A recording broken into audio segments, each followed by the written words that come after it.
On peut recommencer. On peut recommencer. Faut qu'on recommence.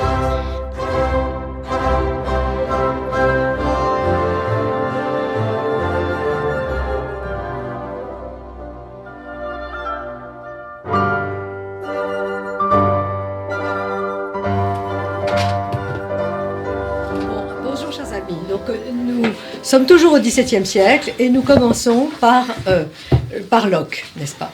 Nous commençons par Locke et la loi naturelle. Et nous commençons donc par lire un texte sur ce sujet qui est tout à fait en discussion, n'est-ce pas, chez les modernes. Un texte de John Locke, 1632-1704, philosophe et philosophe politique. Un grand philosophe, n'est-ce pas, comme dit Voltaire, il a substitué au roman de l'âme l'histoire de l'esprit dans son traité sur l'entendement humain, mais aussi philosophe politique qui a fondé ses idées de la République, du gouvernement civil sur la loi de nature. Nous lisons donc le texte sur la loi de nature. Locke et la loi de nature. L'état de nature est un état de liberté. Ce n'est pas un état de licence. L'homme y jouit d'une liberté incontrôlable de disposer de lui-même ou de ses biens, mais non de détruire sa propre personne, ni aucune créature qui se trouve en sa possession. L'homme est régi par un droit de nature qui s'impose à tous et que rien qu'en se référant à la raison, qui est ce droit, l'humanité entière apprend que tout en étant égaux et indépendants, nul ne doit léser autrui dans sa vie, sa santé, sa liberté, ses biens. Tous les hommes sont l'ouvrage d'un seul Créateur tout-puissant et infiniment sage, dotés de facultés semblables, partageant tout dans une seule communauté de la nature. On ne peut concevoir qu'il existe entre nous une hiérarchie qui nous autoriserait à nous entre-détruire, comme si nous étions faits pour servir d'instruments aux besognes des uns et des autres. Chacun est tenu non seulement de se conserver lui-même, manière de veiller à la conservation du reste de l'humanité, mais il incombe aussi à chacun dans cet état d'assurer l'exécution de la loi de la nature. L'état de guerre est un état d'inimitié et de destruction. Donc celui qui tente de réduire un autre homme sous sa dépendance absolue entre dans l'état de guerre vis-à-vis de lui. La volonté d'éviter cet état de guerre est l'une des raisons principales pour lesquelles les hommes ont quitté l'état de nature et se sont mis en société. Locke, deuxième traité du gouvernement. Merci, cher Alexis. C'est un texte extrêmement dense et extrêmement important, évidemment. Et donc, quelques mots d'abord, si vous voulez, sur Locke, n'est-ce pas? Né dans l'Angleterre des révolutions, et il a assisté précocement à la révolution cromwellienne de 1649 à 1651, à la Restauration de Charles II et de Jacques II, mais surtout, auparavant, il avait fait des études à Oxford, des études classiques, et puis il est devenu médecin, ami des physiciens, de Robert Boyle, et enfin, il est devenu le conseiller de la figure prééminente du parti Whig, Lord Shaftesbury. Et lorsqu'il y a eu la Restauration, eh bien, ils ont été exilés, tous les deux, en France d'abord et en Hollande ensuite, où il a connu d'ailleurs beaucoup de compagnons, en quelque sorte, de Spinoza. Et il est revenu dans le bateau avec la reine Mary, la femme de Guillaume d'Orange, pour devenir, au fond, la figure intellectuelle fondamentale de la glorieuse Révolution. Et bientôt, l'inspirateur des Lumières françaises, n'est-ce pas, Voltaire, Montesquieu, et au fond, des Lumières américaines qui sont au principe de la Révolution américaine. Alors, maintenant, le texte, si vous le voulez bien, que vous avez lu très bien, merci beaucoup Alexis, n'est-ce pas? Locke, comme tous les penseurs politiques de l'âge classique, n'est-ce pas, distingue donc l'état de nature de l'état civil, mais à la grande différence de Hobbes, il voit dans cet état de nature non un état de guerre, mais un état de liberté qui apporte des bienfaits fondamentaux, lesquels la liberté de la personne et des biens, l'égalité et l'indépendance, et une obligation connue par la raison, comme il le dit, comme avait dit d'ailleurs Hobbes, d'assurer la sûreté, la liberté et l'égalité, non seulement pour soi-même, mais pour tous les autres. D'où vient cette obligation? Eh bien, de la création par Dieu et des prescriptions de la loi de nature. Donc, Il nous explique aussi que l'état de guerre reverse tous ses principes en instaurant la domination et la servitude, et que c'est justement pour échapper à cette domination et cette servitude, que l'homme entre dans l'état de société et dans l'état civil. Et l'état civil a donc pour but de réinstituer les bienfaits de l'état de nature et, au fond, d'assurer la loi naturelle. Je cite un texte, encore une fois, les législateurs, s'ils font des lois pour régler l'état, elles doivent être conformes à celles de la nature, c'est-à-dire à la volonté de Dieu dont elles sont la déclaration. Et ça, c'est évidemment le principe des grandes déclarations du XVIIIe siècle. Alors, pourtant, je dirais que cette apologie de la loi de nature que nous retrouvons auparavant chez Hobbes et ensuite chez Spinoza et maintenant chez Locke, n'est évidemment pas sans poser beaucoup de problèmes à tout un courant de la philosophie moderne du sujet qui, au contraire, n'est-ce pas, estime qu'au fond, toutes les lois sont fondées sur la volonté, la décision, ce qu'on appelle le volontarisme juridique, ou encore, un peu plus tard, ceux qui ont estimé, n'est-ce pas, que Dieu est mort, comme Hegel et Nietzsche, que, au fond, les humains sont par-delà le bien et le mal, que la volonté est très au-dessus de l'entendement, bref, qu'il n'y a ni loi de nature, ni droit universel. Et c'est un courant très important. Alors, bien entendu, le retour à la loi naturelle s'est effectué au XXe siècle avec des grands penseurs comme Léo Strauss, Michel Villet, qui ont voulu revenir dans un premier temps à la loi des anciens. Et je cite, au fond, leur définition, c'est que la loi nature, c'est l'idée d'une loi de justice immuable, antérieure aux lois positives, qui doit régler les rapports entre les hommes pour que le droit soit l'opposé de la force. Et c'est une idée, selon eux, qu'on trouvait déjà chez Aristote, chez Cicéron, chez Thomas d'Aquin, avec des différences, mais enfin qui était présente chez tous ces anciens. Alors, ma première question, c'est pour vous, Alexandre, comme bien souvent. Quelle différence, au fond, entre cette loi de nature des anciens, retrouvée au XXe siècle, et la loi de nature des modernes, telle que l'expose quelqu'un comme Locke entre Hobbes et à la suite de Hobbes et de Spinoza. On vous écoute, Alexandre. Alors, je pourrais faire une réponse de bon sens. D'abord, le temps est passé. C'est-à-dire qu'au moment où Locke écrit, nous sommes déjà au moment de la grande révolution copernicienne, comme l'intitulera Kant, c'est-à-dire de la naissance d'une science de la nature infiniment plus complexe et dans laquelle, effectivement, le monde d'Aristote, avec sa hiérarchie de perfection, sa hiérarchie de l'être, n'a plus son sens. Mais cela, c'est une vraie réponse, bien sûr. On pourrait peut-être y ajouter quand même un tel débat est déjà présent dans la pensée antique et dans l'intrusion, à travers le christianisme bien sûr, de toute la pensée juive. C'est-à-dire que, bien entendu, et c'est la raison pour laquelle déjà dans le stoïcisme, on retrouve une approbation totale de Pythagore, eh bien la mathématique est supérieure, y compris du point de vue de l'être, à cette hiérarchie de perfection telle qu'Aristote la veut. Il y a déjà une supériorité de l'intuition mathématique, c'est-à-dire de l'idée pythagoricienne, et en effet, retrouver à l'époque moderne, c'est effectivement la réponse, alors là par contre, dans le débat anglais, qu'un Locke va faire à Hobbes. Les deux hommes sont des contemporains, comme vous l'avez souligné très justement, d'une révolution terrible qui menaçait tout simplement la cohésion de toute la société anglaise et britannique.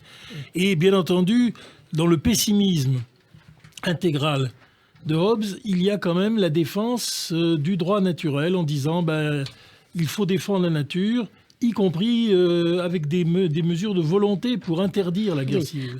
Et là, Locke dit oui, sans doute. Mais moi, je pense que on regarde le monde plus vaste qu'il est, eh bien entendu, non. Le monde est beaucoup plus vaste que cela, et il comporte effectivement la liberté de conscience et un certain nombre d'éléments à long terme qui sont ceux de la Révolution anglaise. Merci. Et là, on peut penser à Shaftesbury. Alexandre, j'ai une autre question à vous poser et je veux avoir le temps de vous la poser.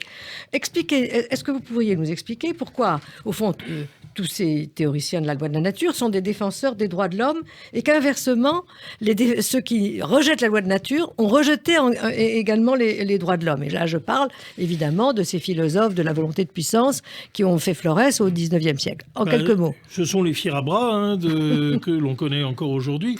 C'est-à-dire, oui, bien sûr, quand on voit bien que la nature montre une inégalité fondamentale, il y a des gens, il y a des forts, il y a des faibles, oui. Et il faut défendre le droit des forts contre les faibles. Voilà. Et voilà. Donc, il n'y a plus de droit de l'homme. Et à cela, il n'y a plus rien de commun entre les forts et les faibles. C'est une idée qui n'est pas d'une grande profondeur, mais elle a beaucoup... elle a beaucoup pesé. Elle a beaucoup impressionné. Et Hegel, qui avait un tic dans les yeux, comme l'avait dit Brecht, donc comme il passait son temps à ouvrir et à cligner, eh bien évidemment, il a pensé que le monde était dialectique. Il fallait regarder d'un œil et d'un autre. Bon, ça c'est une bêtise de Brecht, mais je la trouve très amusante. Il y a l'autre que je vous m'ai empêché de formuler, Shaftesbury, qui est effectivement le grand inspirateur de Locke.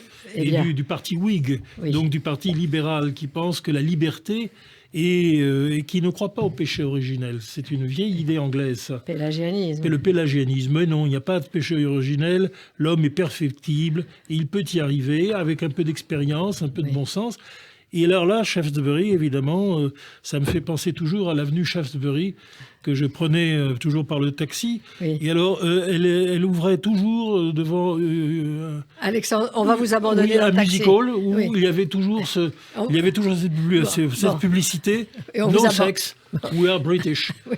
Eh bien, c'est peut-être justement, cela je me tourne vers notre ami Marielle, le docteur David, pour lui dire, au fond, cher Marielle, pour les médecins, nous savons, il existe une nature biologique, n'est-ce pas, qu'ils étudient, n'est-ce pas, dont ils étudient les lois. Au fond, la question que j'ai envie de vous poser, est-ce qu'il existe une nature psychique ? Alors ça c'est complexe. Des lois naturelles du psychisme. Oui, ça c'est très complexe. Parce que d'abord, il faut dire que ce que vous appelez avec Locke la nature, c'est entièrement lié, me semble-t-il, à ce que nous appelons le symbolique. Oui. C'est-à-dire qu'il y a un Dieu un, et il y a un Dieu un qui désire pour l'humanité ce qu'il en est de la paix et d'une certaine conservation de l'espèce humaine le plus possible paisiblement. C'est ça, au fond, la nature pour Locke. Alors maintenant, bien évidemment, l'homme est beaucoup plus complexe que cette obéissance à l'un. C'est quelque chose qui n'est pas donné, mais c'est travaillé par la civilisation. C'est donné par la civilisation occidentale.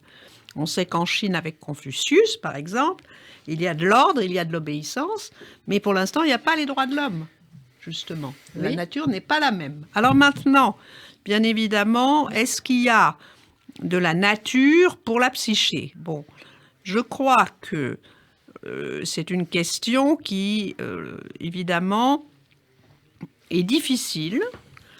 C'est difficile parce que la psyché est extrêmement complexe et que certes, il y a le symbolique qui est extrêmement important et qui là est à l'œuvre, mais comme l'a dit Lacan, il y a l'imaginaire, il y a tout ce qui est de l'ordre de la pulsion, et puis il y a quelque chose qui est tout à fait intime, tout à fait, on pourrait dire, antérieur au langage et qui est le réel. Donc ça, il faut bien comprendre que c'est complexe. Mais pour ce qui est, au fond, de la question des droits naturels, est-ce qu'il y a des droits de l'homme, est-ce qu'il n'y en a pas, il faut différencier ce qu'il en est du symbolique et de cette forme particulière qui est symbolique après la Bible, mais aussi après la Grèce, de la question du sujet. La question du sujet, qui donc anime ceux qui sont parfois hostiles à cette conception, c'est de définir un sujet comme quelqu'un qui peut se passer d'un objet, qui se définit par cela. Et donc, c'est une problématique différente, me semble-t-il, de celle de la nature. Et il faut bien dire cette chose, c'est que la loi de la nature n'est pas une normativation sexuelle, par exemple, parce qu'on pourrait confondre la nature et la norme sexuelle. Or, ce sont deux choses tout à fait différentes. Vous avez tout à fait raison, et d'ailleurs même pour les théoriciens comme Locke, c'est-à-dire parce que la loi de nature ne décrit que les relations les plus générales, et je dirais presque les plus abstraites entre les hommes, et pas du tout, n'est-ce pas, les questions de genre, les questions de mœurs, absolument pas, n'est-ce pas, absolument pas. Ça n'a rien à voir avec ça. Mais ne jamais opprimer en conscience. Et jamais. Alors, je vous remercie beaucoup, Maria. Vous vouliez dire encore un mot ? Non, pas du tout. Alors, je vais me tourner vers notre ami Alexis, qui est notre grand spécialiste de la philosophie actuelle, pour lui poser au fond 2 questions. Cher Alexis, dans les grandes déclarations des droits, la Déclaration universelle, on a incontestablement sécularisé, n'est-ce pas, une partie de ces conceptions classiques concernant la loi de nature. Je vais donner un exemple. Dans la Déclaration française de 89, telle qu'elle avait été rédigée au départ, c'était sous les auspices et en présence de l'être suprême. Il y avait, n'est-ce pas, la présence, au fond, de Dieu. Alors, un peu hallebardier, mais enfin, il était là. Comme elle a été inscrite dans la Constitution en 1944 et ensuite mise dans le préambule, si vous voulez, par le Conseil constitutionnel comme ayant une valeur constitutionnelle, on a fait disparaître, n'est-ce pas, l'être suprême. Donc, il y a eu une sécularisation de cette idée. Mais ce qui n'a pas été changé dans les grandes déclarations, c'est l'idée qu'il y a des normes universelles et qu'on ne peut pas changer ces normes, parce qu'on ne peut pas changer, n'est-ce pas, la définition du bien et du mal. Alors la question que je vous poser, elle est très simple. Eh bien, comment vous expliquer que nous assistons aujourd'hui, au XXIe siècle, à travers les communautarismes, n'est-ce pas, à une montée vraiment sensible du relativisme. Alors, on peut faire surtout en Europe et en France, et beaucoup moins, d'ailleurs, chez nos amis anglo-saxons. Là, vous touchez, Blandine Kriégel, à une question absolument fondamentale. Alors, si on veut faire une boutade à la Alexandre Adler, on vous dira probablement parce que René Cassin, et les auteurs des grandes déclarations, sont plus sages que beaucoup d'intellectuels du XXe siècle. Voilà. Oui. On peut dire ça comme ça. Ça serait un résumé. Mais si on entre un petit peu dans le détail, vous avez raison, c'est la question du relativisme. C'est-à-dire, c'est l'idée qu'il n'y a pas d'universaux, finalement, que les universaux sont une fiction. Et cette idée, elle est portée par tout un courant de la philosophie, que vous combattez d'ailleurs depuis longtemps, qui est justement l'autre voie. C'est pas la voie de Hobbes ou de Spinoza ou de Locke, mais c'est la voie des subjectivismes modernes, et qui s'étale au fond de Kant à Nietzsche, avec ses prolongements d'aujourd'hui. Et on peut expliquer, on va commencer par ça, c'est le plus polémique, on peut expliquer comment un homme comme André Comte-Sponville, qu'on croyait être au cœur de l'humanisme français, est en train de dire aujourd'hui qu'après tout, il faut comprendre que l'amour de la vie doit triompher sur la peur de la mort, dans le contexte du Covid.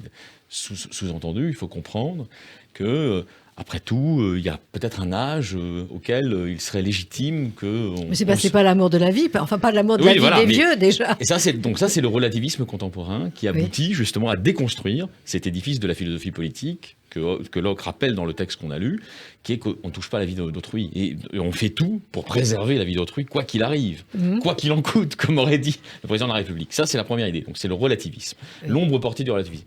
Et il y a une deuxième, mais c'est évidemment très lié, c'est les progressismes contemporains, déconstruits par Michel Villet et par Léo-Strauss que vous citiez tout à l'heure, sont évidemment le plus souvent de simples projections du relativisme.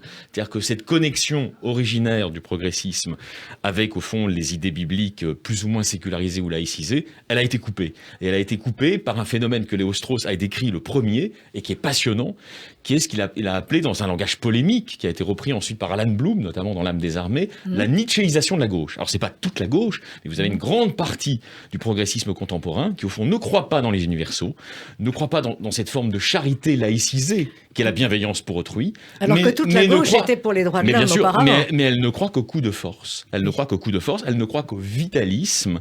Et cette nietzschéisation, c'est une catastrophe absolue. Et ça aboutit aujourd'hui à toutes ces positions qui consistent à nous dire qu'en gros, non seulement il faut vivre avec le Covid, mais après tout, s'il touche un certain nombre de personnes qui sont parmi les plus fragiles qu'évoquait Alexandre Adler, qu'est-ce que vous voulez que je vous dise ? C'est dans la loi de la nature. Alors justement, c'est l'inverse de la loi naturelle, tout ça. Voilà, la loi de la nature et la loi naturelle, ça fait dos. Alexandre, vous voulez commenter ça ? Quelques minutes. J'ai peu de choses à rajouter. J'ai déjà tout dit sur l'exposé brillantissime de notre ami. Oui, sur no sex for British. Mais je pense quand même que effectivement, ce qui est en train de se jouer à l'échelle de notre civilisation européenne, parce qu'en fait, l'Europe est maintenant un seul Kampfplatz, comme aurait dit Kant, une seule arène. Alors on se parle dans des langues différentes, le plus souvent maintenant en anglais d'ailleurs. Mais enfin, il s'agit bien d'une même culture. Ce qui se joue aujourd'hui, c'est la question de l'optimisme historique et d'une certaine croyance dans la science. Non seulement les sciences, non seulement on peut guérir, mais j'ai le regret de dire aussi à notre ami Nietzsche qu'un peu plus tard, grâce à des Japonais d'ailleurs, on a commencé à guérir la syphilis et il aurait peut-être un peu moins déliré. Mais oui, bien sûr. Un peu au-dessus de la ceinture. Ben non, pas du tout. Mais lui, comme tout le 19e siècle, a été victime du mal du siècle. Le nôtre a été le sida maintenant.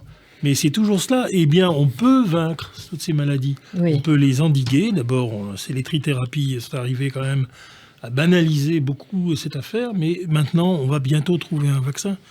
Et la fin de la pandémie que nous vivons, qui est un moment terrible, bien sûr, pour tout le monde, c'est aussi la fin, le début de l'émergence de découvertes absolument bouleversantes dans le domaine des vaccins. Donc je dirais que à l'optimisme béat des crétins qui veulent, n'est-ce pas, vivre, etc. Bon, au lieu de trier les vivants et les morts, on peut faire en sorte que les gens soient vivants le plus longtemps possible. Comme Peggy, il croyait tellement à Bergson, l'élan vital et tout ça, que quand il devait se tenir à couvert en lieutenant d'infanterie, qu'il était quand même devenu courageusement, il a pris une balle dans la tête et il a bien cherché. Marielle voulait dire un mot là-dessus ? Encore un ? Oui, enfin, je pense que effectivement, on a de temps en temps en médecine des miracles, et que le vaccin ARN fait partie de ces miracles qui vont considérablement changer non seulement l'épidémie contre ce virus, mais aussi faire en sorte que la médecine fasse des bons et que nos petits-enfants auront une médecine beaucoup plus large et beaucoup plus efficace encore. Alors, merci. Quelle était la récompense de la bataille d'Angleterre ? C'est le Fleming et la pénicilline. Voilà. Pour enraciner le propos dans l'actualité... L'Angleterre de Churchill a trouvé la pénicilline en 1945. Alors, pour enraciner le propos dans l'actualité et ouvrir des perspectives aussi fascinantes que celles que viennent d'ouvrir Marielle et Alexandre, il est vrai qu'on s'attendrait aujourd'hui à ce que les intellectuels renoncent à la posture du radical chic qui se balade sans masque et qui fait la leçon à tout le monde pour se convertir un peu à cette philosophie de la médecine qui était chère. Vous êtes le seul à avoir un masque, mais nous sommes vaccinés. Qui était chère à Canguilhem, bien sûr, naturellement. Je ne vous visais pas, mais qui était chère à Canguilhem. C'est-à-dire qu'effectivement, s'il n'y a pas un tout petit peu de souci médical chez les philosophes, ils risquent de délirer en bande. Ah, mais voilà la conclusion de notre émission. Bravo et merci à vous tous. Merci beaucoup.